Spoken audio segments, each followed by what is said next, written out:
We recommend all boaters use the interactive map to check the rules prior to heading out for a great day on the water. Let's get to know it.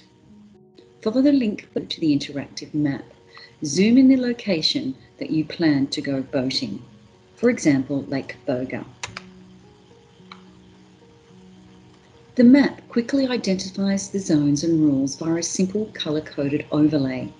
Click on each zone to see the details of waterway rules. It includes a link to the relevant section in the vessel operating zone rules.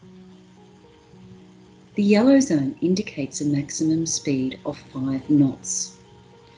You can also scroll through the various rules that apply to that zone. For dark green zone, it's an access lane for water skiing and a link which give details of the rule. You can see the location of the boat ramps via the icons. Let's go back to Port Melbourne. Remember, when looking for the rules, you need to zoom in.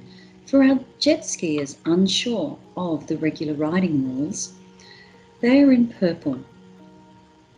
Hope you have a fun and safe summer season of boating. Follow the link for our interactive waterway map.